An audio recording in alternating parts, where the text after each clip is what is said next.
Boa noite, pessoal.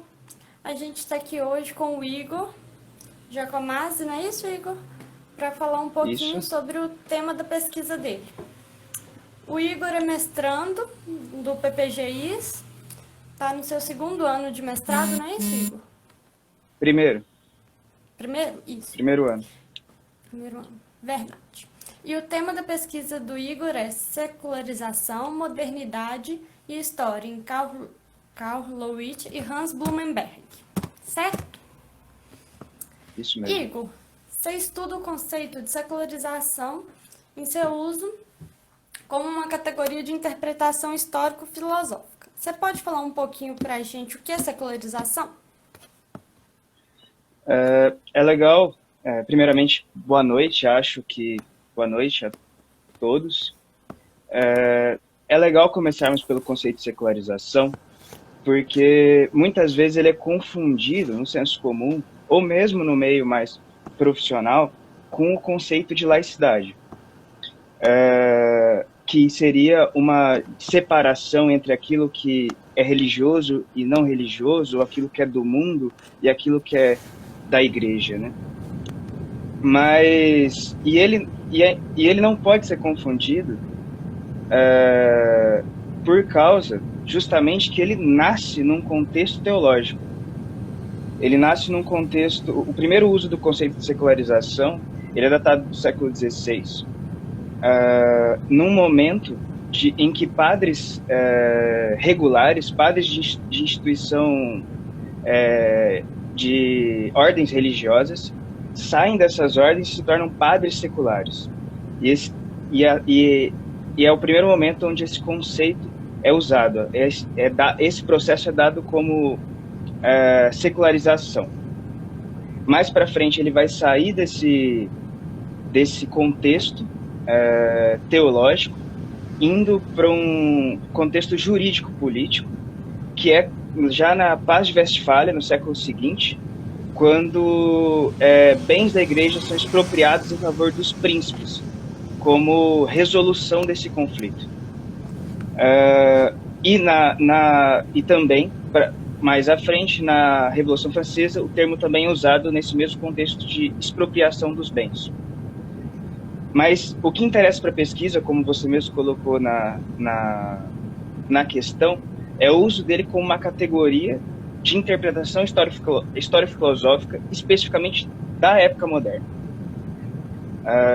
Vamos pensar primeiro o que é isso, né? Uma outra categoria mais comum ao nosso manejo, que a gente usa mais, uma categoria histórico-filosófica da época moderna, é a categoria de progresso. E ela está intimamente ligada a essa secularização, a ideia de secularização também. Porque se nós pensarmos o que seria, conforme o avanço do progresso e da razão, do desenvolvimento do progresso e da razão, a religião caminharia num vetor contrário. A influência religiosa diminuiria no mundo conforme o desenvolvimento da razão e do progresso. O Brasil de 2020 é um exemplo de como isso não aconteceu, como não perdemos essa influência religiosa. Mas existe um uso mais específico do conceito de secularização, que é exatamente o que vai estar contido num dos filósofos que a pesquisa abrange, que é o Karl Lowitz.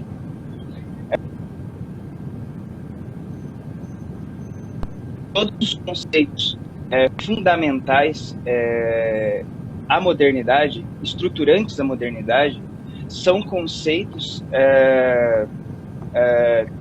que saem do contexto teológico judaico-cristão e são secularizados.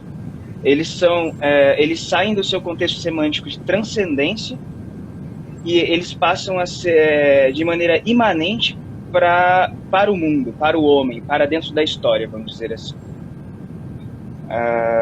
E seria esse o uso que a gente na pesquisa investiga dentro dos estudos dos dois autores, assim. Entendi. Muito interessante isso que você falou a respeito do papel da religião no Brasil, né? Como a gente vê ao longo dos estudos que isso realmente não saiu e ainda está muito presente na sociedade. Mas enfim, você estuda os dois filósofos, né? O Hans Blumenberg e o Karl Leuwitz. Você poderia falar um pouquinho para a gente o que cada um deles estuda, qual a teoria de cada um que você aborda na sua pesquisa? O que eu estudo nos dois é um debate em torno desse conceito de secularização, onde o Karl Leuwitz vai lançar em 49 uma obra chamada Meaning of History, o sentido da história, que é uma obra referência sobre filosofia da história.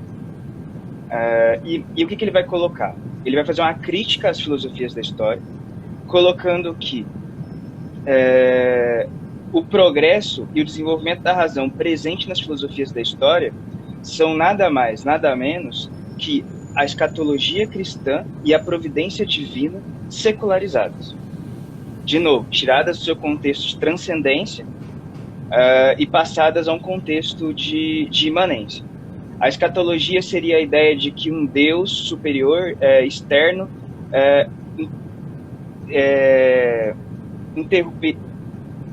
faria uma interrupção na história, na humanidade, causando esse fim do mundo, o apocalipse, ou da forma como queira chamar.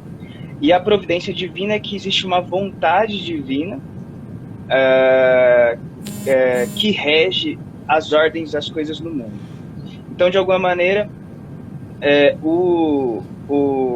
a providência divina seria secularizada na razão, ou se a gente pode citar na razão, ou então e a escatologia no progresso. O Hans Blumenberg, ele vai lançar sua obra em 66, chama Legitimidade da Época Moderna.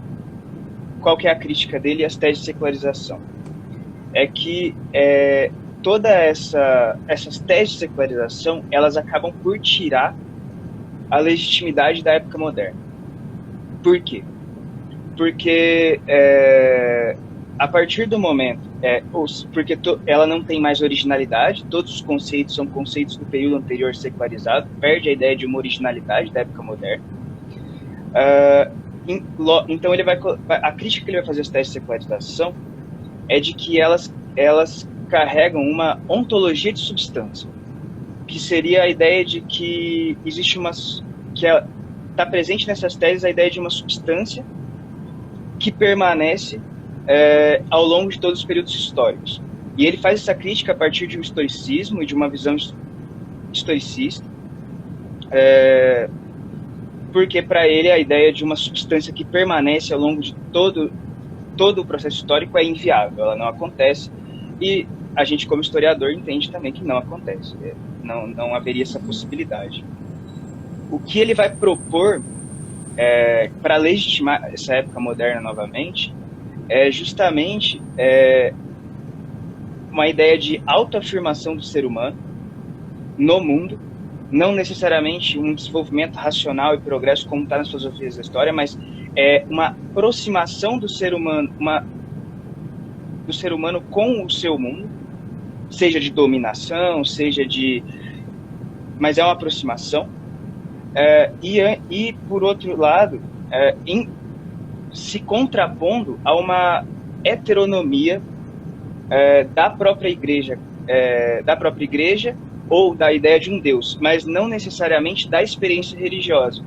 Isso não quer dizer uma diminuição da experiência religiosa, um afastamento da experiência religiosa. Não quer dizer que ele nunca aconteceu. Nós temos a Europa Ocidental, por exemplo, que por muito tempo foi extremamente secular. Hoje em dia nem tanto mais, mas ela aconteceu em alguns momentos, mas ela não pode ser entendida como um processo, essa secularização. Acho que é isso, sobre os dois autores. Muito interessante esse papel da secularização, que muitas vezes a gente nem se dá conta, né, disso como ocorre, e muitas vezes a gente faz essa confusão, como você disse, da secularização no ministério, E qual o papel da filosofia da história na obra dos dois filósofos, dos dois autores que você aborda? A filosofia da história, na verdade, ela somente, como eu adiantei, ela é criticada na obra do Lovett. É feita uma crítica a ela, que ela não existe originalidade nela, né? Mas a gente pode falar mais especificamente da importância da história nos dois autores. Porque de maneira diferente e com propósitos diferentes, os dois têm a história como um guia de suas obras, do seu trabalho. Enquanto o Lovett vai fazer uma análise dessas filosofias da história, se perguntando, de fato, qual que do que é constituída a consciência histórica moderna. Aí ele vai fazer um estudo tanto da consciência histórica grega, cíclica, quanto da consciência histórica judaico-cristã, que é linear. E ele vai chegar à conclusão que a consciência histórica moderna é uma eterna tentativa de resolução entre essas duas consciências históricas. Nós nunca saímos dessas duas consciências históricas. E no Blumenberg é muito interessante porque, metodologicamente, como forma de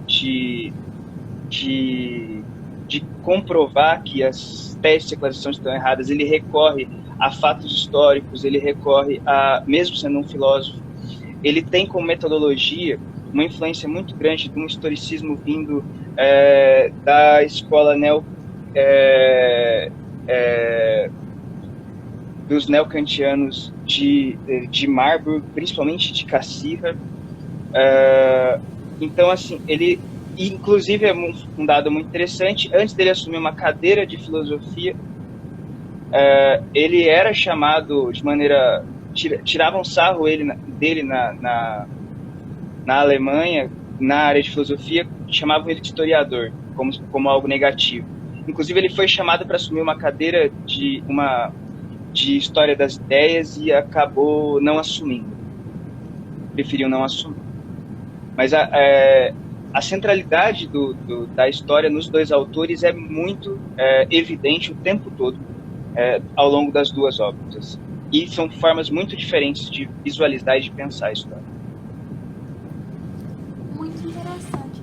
Ô Igor, você poderia falar pra gente um pouquinho como que se deu essa sua vontade de estudar sobre esses dois autores, sobre a secularização? Como que surgiu sua pesquisa? O meu primeiro contato com... o meu interesse era primeiro no Blumenberg, e o Lovett veio na esteira dele, como uma proposta de estudo. E eu tive meu primeiro contato numa disciplina do professor Sérgio D'Amato, numa disciplina eletiva de História e Historiografia Alemã, onde o Sérgio estava dividindo seminários, e aí estava lá Hans Blumenberg. Inclusive o Renato, que vai apresentar semana que vem, estava nessa disciplina também. Aí eu não sabia nada, achei o nome bonito, levantei a mão e falei, sou eu. Aí foi o meu primeiro contato, o seminário não foi tão bom assim, mas aí eu avancei, terminei a universidade, acabei não entrando direto no mestrado, fiquei fora dando aula, fazendo outras coisas. E aí, mas meu interesse nunca sumiu dessa área de historiografia alemã e tudo mais. E aí veio a ideia também do grupo, que eu sempre encontrava o Renato e a gente, em mesa de bar, a gente passava horas discutindo sobre teoria, sobre filosofia alemã, e a gente falou, por que não ter um grupo de estudo sobre isso, né? E aí foi a ideia de pensar o grupo e de fazer o grupo que começou em 2019. Entendi. Para quem não sabe, gente, o Igor é fundador do Historic, ele mais o Renato Rodrigues, são os dois que fundaram e que estão coordenando com a gente, né, o grupo. E esse grupo é muito interessante, né, porque ele aborda diversos temas, não se restringe à historiografia alemã, simplesmente. A gente aborda muito da teoria da história, da filosofia da história e outros temas afins, né, Igor? Você poderia falar pra gente qual foi a importância do grupo para a sua pesquisa, depois que você começou com o grupo, se isso lhe ajudou em alguma coisa na sua trajetória de pesquisa? Dentro da pesquisa foi muito importante o grupo, principalmente porque dentro da pesquisa foi por poder ter aprofundado um pouco mais, porque no primeiro semestre do grupo nós estudamos como tema o historicismo. E aí, dentro do estudo do Blumenberg, esse entendimento sobre o que é o historicismo, principalmente naquele período ali, década de 60 e 70, foi muito, muito importante a bibliografia que a gente leu, que eu, inclusive, levei parte dela para o meu projeto de mestrado, que, pelo menos a parte inicial que deu tempo de ler até o processo seletivo, foi muito importante. E eu acho que a importância do grupo ele vai também no encontro de aproximar pesquisas, né? E também porque a gente vê nas pesquisas anteriores, por mais que não tenha um contato direto, nós temos um objetivo em comum, temas em comum, eu peço desculpas também porque eu iria mediar a sua live na semana passada e acabou não dando certo por um problema de internet. Mas uma coisa que eu ia falar é que a sua pesquisa também é muito importante dentro de historiografia brasileira, porque ela mostra que o grupo está aberto a pesquisas também que se relacionam com historiografia alemã e que não tem especificamente o tema historiografia alemã ou autores alemães ou contexto alemão. E isso mostra para outras pessoas que se relacionam mesmo diretamente, que são bem-vindas ao grupo e às discussões que vão começar a partir do mês de setembro. Sim, realmente, isso é muito importante, né? Porque muitas vezes as pessoas deixam de participar e de frequentar os grupos por esse medo de não entender muito ou de achar que não tem um conhecimento suficiente. E ao longo, né, dos encontros a gente está vendo isso nas nossas reuniões de coordenadoria, né, que a gente quer mostrar para as pessoas que tem espaço para todas as pesquisas, assim, e para todos aqueles que querem estudar sobre a Alemanha ou que tem um tema de pesquisa que é mais ou menos próximo, que se relaciona, que dialoga com os autores alemães, né? Como é o meu caso, que não estudo especificamente a Alemanha, mas estudo o Koselleck como base de teoria. Isso mesmo. Enfim, Igor, muito obrigada, foi muito bom falar com você, falar um pouquinho sobre sua pesquisa, esclarecer para o pessoal. Eu queria falar com vocês, gente, que na próxima semana, na quinta-feira, às 18 horas, mesmo horário, vai ter a live com o Renato. Vai ser nossa última live que os 5 coordenadores fizeram, conhecendo as pesquisas de cada um. Renato estuda sobre Hegel, ele vai poder falar um pouquinho mais para a gente sobre sua pesquisa. E a partir de setembro do mês que vem, vamos começar as reuniões abertas, vão ser pelo Google Meet. E todo mundo está convidado, todo mundo vai poder participar, né? A gente vai disponibilizar as leituras, imagino que no máximo até semana que vem. E quem quiser fazer parte será muito bem-vindo, não é isso, Igor? Isso mesmo. Todos estão bem-vindos. E aí a ideia é que os encontros... Eu não lembro, são quinzenais que definimos, né, os encontros, né? A gente Ou vai fazer a cada semanas. 21 dias. 21 dias, isso. Vai ser todos de forma Isso mesmo. remota, para justamente não apertar isso. ninguém nesse momento, né? Que a gente sabe que com essa pandemia, com todo esse cenário atual, a gente, assim, tem muitas coisas na cabeça e acaba que, assim, fica difícil manter uma rotina em algo que fosse, assim, com um espaço de tempo curto, né? E algo importante que a gente definiu que vai ser, o grupo vai ser, mesmo as coisas voltando ao normal, vai ser online, ele vai ser porque para poder conectar pessoas que não estão na UFOP ou em Mariana, para poder abrir o grupo para pessoas de outros lugares que possam que estejam interessadas nos temas, queiram estudar os temas ou simplesmente conversar um pouco sobre eles. Quero agradecer pela oportunidade É isso. É isso então, Igor. Boa noite, até mais. Tchauzinho, gente. Tchau.